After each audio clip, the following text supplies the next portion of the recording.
Quand j'étais petit, je voulais devenir douanier. En tout cas, dans notre quartier, tous les jeunes qui avaient mon âge, on avait tous envie de devenir douanier. Mais moi particulièrement, ce n'est pas parce que la tenue me plaisait, non. Mais parce qu'il y avait un douanier dans le quartier et son style de vie me plaisait bien. Ses enfants portaient les habits du dernier cri. Il y avait toujours la fête chez lui. Et pour moi, c'était le signe même de la richesse.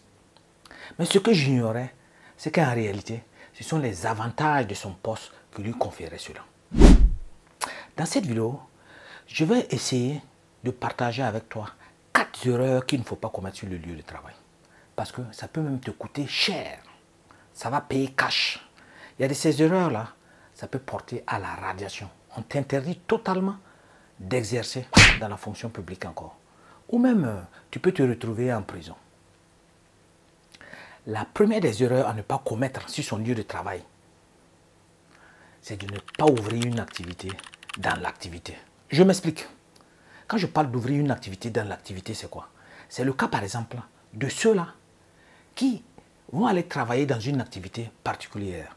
Mais dans cette activité, ils vont trouver un système pour créer leur propre activité. Prenons le cas, par exemple, des douaniers qui se retrouvent à des postes très reculés dans les frontières.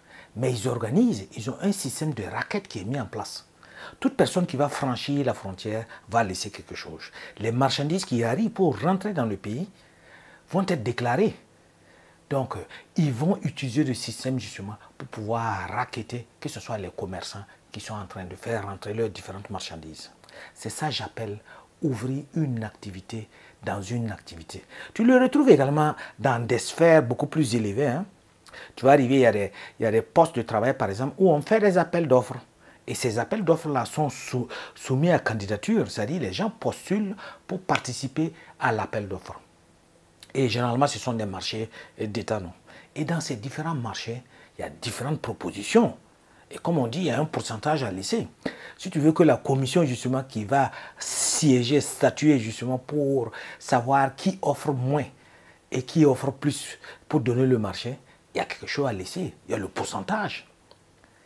Et même si tu as eu le marché, tu as exécuté le marché, pour rentrer en possession de ta sueur, de l'argent même du marché, c'est-à-dire la facture là, les services financiers, il faut parler là-bas.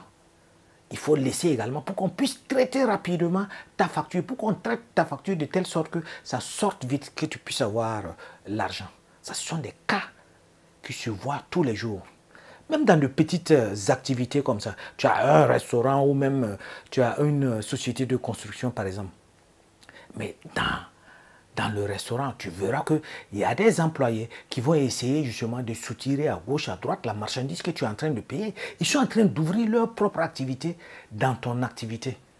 Dans la construction, les sacs de ciment disparaissent à gauche, à droite. Le matériel même de travail, là, on ne sait pas où ça rentre. C'est ça, je dis, ouvrir une activité dans une activité. Et ça se paye cash. Si on t'attrape, c'est la radiation ou carrément même c'est la prison. La deuxième des erreurs qu'il ne faut pas commettre sur le lieu de travail, c'est quoi? C'est de confondre la caisse de la société avec ta propre poche. Si tu es dans une position où tu manipules beaucoup l'argent, tu es par exemple à la caisse, tu manipules beaucoup d'argent, tu peux avoir des tentations, mais c'est une erreur à ne pas commettre. Parce que l'argent de la société, l'argent de l'entreprise, ce n'est pas ton argent. L'argent que tu trouves dans la caisse, là, ce n'est pas l'argent de ta propre poche. Il ne faut pas commettre cette erreur-là. Ce jeune homme-là, par exemple, a eu un travail. C'était bien, dans une caisse populaire. Vous connaissez les caisses populaires, là, non? Ce sont des caisses qui manipulent également l'argent, où on fait des dépôts, des retraits. Ils font quelques opérations financières, mais ce ne sont pas des banques. Donc lui, il a été affecté dans un poste très reculé. Et il était un peu comme le chef même de là-bas. C'est lui qui organisait la caisse, qui voyait, qui faisait les différents reversements. Parce qu'au-dessus de lui, il y avait les contrôleurs qui passaient et qui le contrôlaient dans son propre travail. C'est-à-dire les contrôleurs vont venir voir si la caisse, dans la caisse, ce qui est rentré, ce qui est sorti, si tout balance quoi, en un mot. Et lui, doucement, doucement, il a commencé à soutirer un peu, non? Mais il avait toujours la chance de pouvoir remettre ce qu'il soutirait là à la fin du mois. Parce qu'il comptait sur son salaire pour le faire. Et les contrôleurs qui passaient, lui, il connaissait même le planning des contrôleurs. Il sait quand est-ce qu'il passe, quand est-ce qu'il ne passe pas, pour pouvoir le contrôler. Donc, lui, il avait le temps de mener quelques petites choses, de soutirer et puis résoudre ces petits problèmes. Mais ce qu'il ignorait, c'est quoi? Les contrôleurs, à tout moment, quand ils passaient pour le contrôler, ils avaient remarqué quelque chose. Son train de vie, là, son niveau de vie, là, ça dépassait en réalité lui-même son propre salaire. Donc, il y avait quelques soupçons. Et comme on dit, tu es en train de soutirer un peu dans la caisse. À la fin, il a soutiré un gros montant, espérant faire une activité qui allait lui rapporter beaucoup plus. Et le contrôle est arrivé. Quand le contrôle est arrivé, il y avait un gros trou qui ne pouvait pas du tout boucher. Son salaire ne suffisait pas à boucher ce trou-là. Parce que ça a été un contrôle surpris. Et il n'avait pas le temps de prendre des prêts à gauche, à droite, à les amis ou la banque pour pouvoir boucher le trou. Et voilà qu'il a perdu son travail. C'est une grosse erreur à ne pas commettre.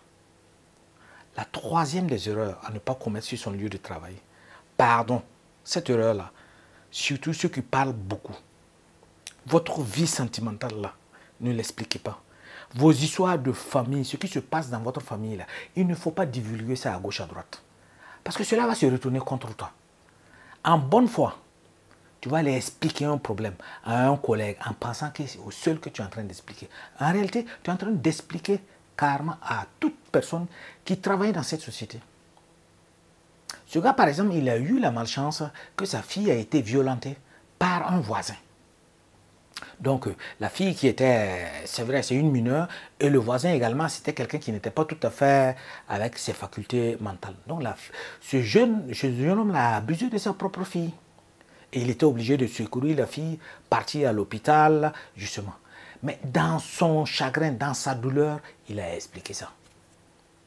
Il a expliqué, voilà ce qui est arrivé à ma fille, voilà. Et toute la boîte était déjà informée. Ça, ce sont tes secrets personnels, propres, qu'il faut garder avec toi. Il ne faut pas les divulguer sur un lieu de travail. Non. Parce que cela va te coûter très cher. La quatrième des erreurs à ne pas commettre sur le lieu de travail, c'est quoi? C'est de penser que dès que tu as eu le travail, c'est fini, tout s'est arrêté là. Tu ne dois plus te former, tu ne dois plus rien apprendre. Et j'explique cela tout simplement. C'est de se montrer indisponible. Parce que vous savez, et ce cas-là, c'est pour ceux qui travaillent dans des petites boîtes.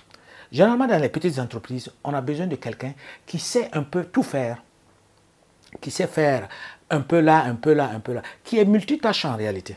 Et si toi, tu arrives dans cette société, tu dis que non, toi, ce que tu sais faire, toi, tu es seulement, je prends un exemple comme ça, tu es comptable, hein, tu ne fais plus rien d'autre.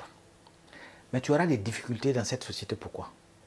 Parce que quand il y aura, on doit remanier, ou on doit compresser le personnel là. Peut-être que tu feras partie de ceux qui vont partir rapidement. Tu es sur le lieu de travail. Souvent avec tes collègues, souvent dans les petites boîtes, on te montre le travail à gauche et à droite. Et c'est à toi d'être disponible pour pouvoir apprendre cela. Ne dis pas que non, moi ma mention ne me permet pas de le faire. Non, apprends cela. Tu verras que cela va te servir plus tard. Non seulement ça va te servir à toi, pour ton propre développement. Et cela va te servir aussi, peut-être même dans cette boîte ou ailleurs, parce que ça sera une compétence en plus que tu auras eu à acquérir. Mais si toi tu dis non, moi je ne suis pas dedans, moi on ne m'a pas pris pour ça, donc je ne fais pas ça. Le jour que les choses sont très difficiles pour la société, le jour qu'on a besoin de faire des choix entre le personnel, qu'on a besoin de comprimer le personnel parce que la société ne marche pas, ou la société est en train de traverser une certaine difficulté, tu feras partie de ceux-là. Si tu as la chance, à qui on va réduire les heures de travail. Et si tu as la malchance, tu seras naturellement et simplement conduit à la porte.